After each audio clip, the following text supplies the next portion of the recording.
నమస్తే. TET and DSC అభ్యర్థులకు మరొకసారి నమస్కారాలు. టెట్ అండ్ డిఎస్సి ప్రిపరేషన్లో మరి మీకు కంప్లీట్ సపోర్ట్ ఇవ్వడానికి ఈ ఛానల్ను ఇప్పటికే Telugu grammar 6th to 10th classes lessons, explanation, psychology classes, అలాగే పిఐఈ ఇంపార్టెంట్ ఎంసీక్యూఎస్ వీడియోలు కూడా నేను అందిస్తున్నాను. విషయం ఏంటిదంటే ఖచ్చితంగా ఈ వీడియోని చూడాల్సిందే. ఈ వీడియో చూడకపోతే మాత్రం మార్కులు కోల్పోయినట్టే. ఎందుకంటే పిఐఈ అనేది ఖచ్చితంగా 10/10 మార్క్స్ రావాలంటే పిఐ అనేది చాలా ఇంపార్టెంట్. ఎందుకంటే విద్యా దృక్పథాల గురించి చాలా వరకు టెట్ డిఎస్లు చాలా వరకు మరి విద్యా దృక్పథాలలో వచ్చేటువంటి ప్రశ్నలు ఎలా ఉంటాయో మరి అది మీకు తెలిసిన విషయమే. చాలా హార్డ్గా ఉంటాయి. ఎగ్జామినర్ ఏ విధంగా తయారు చేస్తున్నాడో ఆ విధంగా మరి నేను మీకు కూడా ఎంసీక్యూఎస్ అలాగనే క్వశ్చన్స్ నేను తయారు చేసి మీకు ఎక్స్ప్లెనేషన్ చేయడం జరుగుతుంది. మరి తెలుగు గ్రామర్ గురించి కూడా తెలుగు ఎక్స్ప్లెనేషన్ వీడియోలు కూడా ఆల్రెడీ పెట్టాను, అవి కూడా చూడండి. ఇప్పుడు మీ ప్రిపరేషన్ని నెక్స్ట్ లెవెల్లోకి తీసుకెళ్లేందుకు త్వరలో హిస్టరీ క్లాసెస్ కూడా పెట్టడం జరుగుతుంది. ఇంపార్టెంట్ ఎంసీక్యూఎస్ కూడా ప్రారంభించబోతున్నాను. కావున ఈ వీడియోకు సపోర్ట్ ఇవ్వండి, లైక్ చేయండి, సబ్స్క్రైబ్ చేయండి, మీ యొక్క అభిప్రాయాన్ని కామెంట్లో తెలియచేయండి. విద్యా దృక్పథాలు 10/10 మార్క్స్ అంటే 10 మార్కులు సంపాదిస్తే ఖచ్చితంగా టెట్లో క్వాలిఫైడ్ కావచ్చు. డిఎస్సి కానివ్వండి, టెట్ కానివ్వండి, ఎస్జిటి, ఎస్ఏ, ఎల్పి, టీపీటీ మొదలగు ఎగ్జామ్స్కి అయితే ఈ ఎంసీక్యూఎస్ చాలా ఉపయోగపడుతుంది. ఖచ్చితంగా ఈ ఛానల్ని రాగ్ని ఎడ్యుకేషన్ ఛానల్ని అయితే సబ్స్క్రైబ్ చేయండి. వీడియోలోకి వెళ్ళిపోదాం. పూర్వ వేదకాలం ఏ సంవత్సరాల మధ్యగా భావిస్తారు? పూర్వ వేదకాలం ఏ సంవత్సరాల మధ్యగా భావిస్తారు? ఇక్కడ ఆప్షన్స్ ఇవ్వడం జరిగింది. క్రీస్తు పూర్వం 500 నుండి 200. ఆప్షన్ బి చూసినట్లయితే క్రీస్తు పూర్వం 1400 నుండి 600. క్రీస్తు శకము పూర్వము, ఇక్కడ డిఫరెన్స్ చూసుకోవాలి. శకము పూర్వము, క్రీస్తు శకం 100 నుండి 500, క్రీస్తు పూర్వం 2000 నుండి 1500 వరకు. అంటే పూర్వ వేదకాలం ఏ సంవత్సరాల మధ్యగా భావిస్తారు? మీకు ఆన్సర్ తెలిసినట్లయితే కామెంట్లో తెలియచేయండి. దయచేసి ఆన్సర్ తెలిసినా కూడా ఇది కదా అది కదా అని అనుకోకుండా ఖచ్చితంగా కామెంట్లో తెలియజేయండి. పూర్వ వేదకాలం ఏ సంవత్సరాల అని అడగడం జరిగింది. ఎందుకంటే బుక్కులో ఉన్నది ఉన్నట్టుగా చదవకుండా ఉంటే ఇలా ఆప్షన్స్ ఎంసీక్యూఎస్ మెథడ్ ప్రకారం కనుక చూస్తే మీకు ఎగ్జామ్ గురించి భయం అనేది ఉండదు. కాబట్టి ఈ సంవత్సరాలు క్రీస్తు పూర్వము, క్రీస్తు శకము అనేది ఇవ్వడం వల్ల ఏమవుతుందంటే కన్ఫ్యూజ్గా ఉంటుంది. ఎగ్జామినరు చేసేటువంటి ప్రశ్నావళి తీరు ఆ విధంగా ఉంటుంది. కాబట్టి పూర్వ వేద కాలం ఏ సంవత్సరాల మధ్యగా భావిస్తారు? దీనికి సరైన సమాధానం క్రీస్తు పూర్వం 1400 నుండి 600 సంవత్సరాల వరకు పూర్వ వేద కాలంగా మరి ఆ సంవత్సరముగా భావించేవారు. ఎందుకు అనంటే 1400 నుండి 600 వరకు అంటే 500 నుండి 200 కాదు, 100 నుండి 500 వరకు కాదు, క్రీస్తు పూర్వము 2000 నుండి 1500 వరకు కాదు. సరైన సమాధానం చూసినట్లయితే బి సరైన ఆన్సర్ అవుతుంది. రెండవ ప్రశ్న చూద్దాం. పూర్వ వేద కాలంలో విద్య యొక్క ప్రధాన లక్ష్యం ఏమిటి? ఇక్కడ చూడండి, ప్రధాన లక్ష్యం అడిగాడు. ప్రతి టెట్ డిఎస్సిలో కానివ్వండి ప్రధాన లక్ష్యాలు, సంవత్సరాలు, ఉద్దేశము ఇలా అడగడం జరుగుతుంది. పూర్వ వేద కాలంలో విద్య యొక్క ప్రధాన లక్ష్యం ఏమిటి? ప్రధాన లక్ష్యం ఏంటిది? ఆప్షన్ చూడండి, ఆల్రెడీ ఏబిసిడి ఉంది కదా, అది చదువుకుంటే మీకు ఆన్సర్ అనేది తెలిసిపోతుంది. ఒకసారి చదువుదాం. ఆప్షన్ ఏ చూసినట్లయితే ఉద్యోగం పొందడం, ధనం సంపాదించడం, ఆధ్యాత్మిక మరియు నైతిక వికాసం, రాజకీయ శక్తి పొందడం.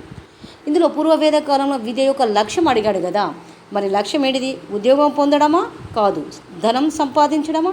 కాదు. అంటే విద్య యొక్క లక్షణం ఇక్కడ ధనం సంపాదించడమా? కాదు. మరి రాజకీయ శక్తి పొందడమా? కాదు. సరైన సమాధానం ఏమవుతుంది? సి అవుతుంది. అంటే ఆధ్యాత్మిక మరియు నైతిక వికాసం అనేది పూర్వవేద కాలంలో విద్య యొక్క ప్రధాన లక్ష్యం. మూడవ ప్రశ్న, పూర్వవేద కాలంలో విద్యను అందించే ప్రధాన స్థలం ఏది? చూడండి, ఇక్కడ పూర్వవేద కాలంలో విద్యను అందించే ప్రధాన స్థలం ఏది అని అడగడం జరిగింది. ఆప్షన్ చూసినట్లయితే ఏ విశ్వవిద్యాలయం, బి గురుకులం, సి పాఠశాల, డి కళాశాల. మీకు ఆన్సర్ తెలిసినట్లయితే కామెంట్ చేయండి.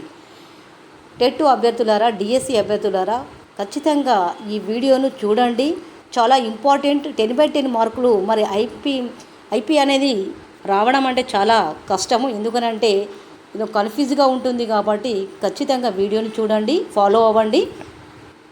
పూర్వవేద కాలంలో విద్యను అందించే ప్రధాన స్థలం ఏది? అంటే విశ్వవిద్యాలయం, గురుకులం, పాఠశాల, కళాశాల. సరైన సమాధానము మరి మీరు ఏమనుకుంటున్నారో కామెంట్ తెలియజేయండి. పూర్వవేద కాలంలో విద్యను అందించే ప్రధాన స్థలము. ప్రశ్నను 1కి 2 సార్లు చదవాలి. ఆప్షన్స్ కూడా 1కి 2 సార్లు చదివితేనే సరైన సమాధానం అనేది తెలుస్తుంది. కాబట్టి దీనికి సరైన సమాధానం చూసినట్లయితే మరి గురుకులం అవుతుంది. ప్రధాన స్థలం ఏంటిది? గురుకులం అన్నమాట. సరైన సమాధానం బి అవుతుంది. 4వ ప్రశ్న, గురుకుల వ్యవస్థలో విద్యార్థి ఎవరితో నివసించేవాడు? విద్యార్థి గురుకుల వ్యవస్థలో విద్యార్థి ఎవరితో నివసించేవాడు? చాలా ఇంపార్టెంట్ ఇది. చాలా ఇంపార్టెంట్ అండి. ఇది చాలా టెట్టులో రావడం జరిగింది. గురుకుల వ్యవస్థలో విద్యార్థి ఎవరితో నివసించేవాడు అంటే రాజుతోనా, తల్లిదండ్రులతోనా, గురువుతోనా, స్నేహితులతోనా? మీకు ఆన్సర్ తెలిసినట్లయితే కామెంట్లో తెలియజేయండి. రాజుతో కాదు, తల్లిదండ్రులతో కాదు, స్నేహితులతో కాదు. ఎవరనుకుంటున్నారు? సి అంటే గురువుతో. అంటే గురుకుల వ్యవస్థలో విద్యార్థి ఎవరితో నివసించేవాడు అంటే గురువుతో నివసించేవాడు. 5వ ప్రశ్న చూసినట్లయితే వేదకాలంలో ఉపనయన సంస్కారం ఎవరికి నిర్వహించబడేది? ఇది చాలా ఇంపార్టెంట్ అండి. ఇది చాలా ఇంపార్టెంట్.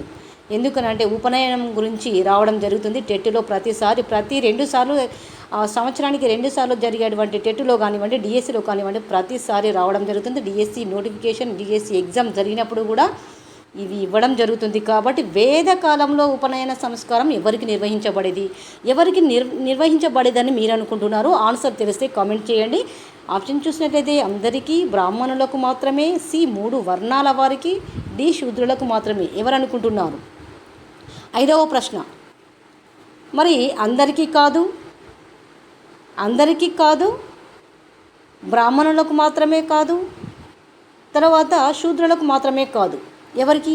సరైన సమాధానం 3 వర్ణాల వారికి. వేదకాలంలో ఉపనయన సంస్కారం ఎవరికి నిర్వహించేది? 3 వర్ణాల వారికి నిర్వహించబడేది. మరి ఆన్సర్ చూసినట్లయితే సి అవుతుంది. 6వ ప్రశ్న, వేదకాలంలో విద్య ప్రధానంగా ఏ భాషలో బోధించబడేది? వేదకాలంలోని విద్య అండి. వేదకాలంలో ఉన్నటువంటి విద్య అన్న ప్రధానంగా ఏ భాషలో బోధించబడేది? మరి తెలుగు భాషలోనా? ఆప్షన్స్ చూడండి. ఏబిసిడి ఉంది కదా. సంస్కృతమా, హిందీనా, తమిళంలోనా? మరి ఏ భాషలో మరి వేదకాలంలో విద్య ప్రధానంగా ఏ భాషలో బోధించబడేది అని అంటే సరైన సమాధానం మరి మీరే చెప్పాలి. కామెంట్ చేయండి. తెలుగులో కాదు, హిందీలో కాదు, తమిళంలో కాదు. ఆప్షన్స్ సరిగ్గా చూసారు కదా. ఆప్షన్స్ అయితే ఇవ్వడం జరిగింది కాబట్టి సంస్కృతంలో, ఎందుకంటే సంస్కృతం నుండి పుట్టిదే తెలుగు కాబట్టి ముందు సంస్కృతంలో. వేదకాలంలో విద్య ప్రధానంగా ఏ భాషలో బోధించబడేది అంటే సంస్కృతంలో బోధించబడేది అన్నమాట. వేదకాలంలో అంటే చాలా ఇంపార్టెంట్ ఇది. వేదకాలంలో విద్య ప్రధానంగా ఏ భాషలో బోధించబడేది అంటే సంస్కృత భాషలో బోధించబడేది. సరైన సమాధానం బి అవుతుంది. 7వ ప్రశ్న చూసినట్లయితే వేదకాలంలో బ్రాహ్మణుల ప్రధాన కర్తవ్యం ఏమిటి? ఇక్కడ చూడండి, కర్తవ్యం అడగడం జరిగింది. వేదకాలంలో బ్రాహ్మణుల ప్రధాన కర్తవ్యం, బ్రాహ్మణుల యొక్క ప్రధాన కర్తవ్యం ఏమిటి? వాళ్ళు ఏం చేస్తారు? బ్రాహ్మణులు వ్యాపారం చేస్తారా, యుద్ధం చేస్తారా, విద్యాభ్యాసం మరియు బోధన చేస్తారా, సేవ చేస్తారా? ఎందులో పాల్గొంటారు? వీళ్ళ కర్తవ్యం ఏమిటి అంటే వ్యాపారం కాదు, యుద్ధం చేయలేరు, మరియు సేవ కూడా చేయలేరు. కాబట్టి ఏంటిది ఇది? దీని యొక్క ఆన్సర్ విద్యాభ్యాసం మరియు బోధన కర్తవ్యం అంటే బ్రాహ్మణుల యొక్క ప్రధాన కర్తవ్యము.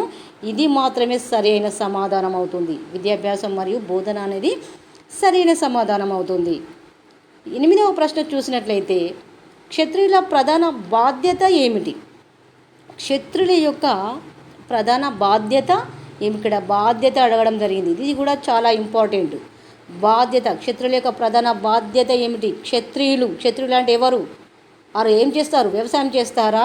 పూజలు చేస్తారా? వ్యాపారం చేస్తారా? క్షత్రులు ఏం చేస్తారు? వ్యవసాయం చేయరు, పూజలు చేయరు, వ్యాపారం చేయరు. ఏం చేస్తారు అంటే మరి దేశ రక్షణ చేస్తారు. దేశాన్ని రక్షించడానికి బాధ్యతగా ఉంటారు క్షత్రియులు. సరైన సమాధానం దీనికి బి అవుతుంది. సరైన సమాధానము బి అవుతుంది. 9వ ప్రశ్న చూసినట్లయితే వైశ్యుల వృత్తి ఏమిటి? వైశ్యులు అంటే ఎవరు? వైశ్యులు అంటే యుద్ధం చేసేవారా? ఆప్షన్స్ చూడండి, ఇక్కడ ఏబిసిడి అనేది ఇవ్వడం జరిగింది. విద్యా బోధన చేసేవారా? వ్యాపారం మరియు వ్యవసాయం చేసేవారా? సేవా కార్యక్రమాల్లో పాల్గొనేవారా? మీరేమనుకుంటున్నారో కామెంట్ చేయండి. వైశ్యుల యొక్క వృత్తి అంటే ఏమిటి? ఏం చేస్తారు వాళ్ళు? వైశ్యులు ఏం చేస్తారు? అసలు వైశ్యులు అంటే ఎవరు? వాళ్ళు యుద్ధం చేసేవారా? విద్యా బోధన చేసేవారా? సేవా కార్యక్రమాలలో పాల్గొనేవారా? వైశ్యులు ఎవరు అంటే సరి అయిన సమాధానం చూసినట్లయితే సి అవుతుంది. ఎందుకు అవుతుంది? వ్యాపారం మరియు వ్యవసాయం. వైశ్యుల వృత్తి ఏమిటి? వ్యాపారం మరియు వ్యవసాయం చేస్తారు కాబట్టి సరైన సమాధానము సి అవుతుంది. 10వ ప్రశ్న చూసినట్లయితే శూద్రుల ప్రధాన పని ఏమిటి? ఇక్కడ చూడండి, శూద్రుల ప్రధాన పని ఏమిటి? ఆప్షన్స్ చూసినట్లయితే విద్యాబోధన, శూద్రులు. ఇక్కడ మీరేం చేయాలంటే పాయింట్గా పెట్టుకోవాలి, ఒక గుర్తుగా పెట్టుకోవాలి. శూద్రుల ప్రధాన పని ఏమిటంటే విద్యాబోధన చేస్తారా? వ్యాపారం చేస్తారా? సేవా కార్యక్రమాల? యుద్ధం చేస్తారా? ఏం చేస్తారు? దీనికి సరైన సమాధానం మీరు మరి ఈ 10వ ప్రశ్నకు మీరే కామెంట్లో తెలియచేయండి. ఆన్సర్ మాత్రం మీరే తెలియచేయాల్సి ఉంటుంది కాబట్టి దీని యొక్క ఆన్సర్ 10వ ప్రశ్న ఆన్సర్ మీకే. టెట్ 2 అండ్ డిఎస్సి ఆస్పిరెంట్స్ కొరకు ఈ ప్రశ్నకు సమాధానం మీరు కామెంట్లో తెలియచేయండి. డియర్ టెట్ అండ్ డిఎస్సి అభ్యర్థులు మరియు ఈ వీడియోని చూసి లైక్ చేయండి, సబ్స్క్రైబ్ చేయండి. ఇలాంటి ఎంసీక్యూఎస్ వీడియో కోసం అయితే ఈ ఛానల్ను అంటే రాగిణి ఎడ్యుకేషన్ ఛానల్ అయితే సబ్స్క్రైబ్ చేయండి. మరి మీకు ఈ ఛానల్ మాత్రం సపోర్టుగా ఉంటుంది డిఎస్సి వరకు. మరి ఈ ఛానల్ మాత్రం సపోర్టుగా ఉంటుంది. దయచేసి సబ్స్క్రైబ్ చేసి లైక్ చేయండి.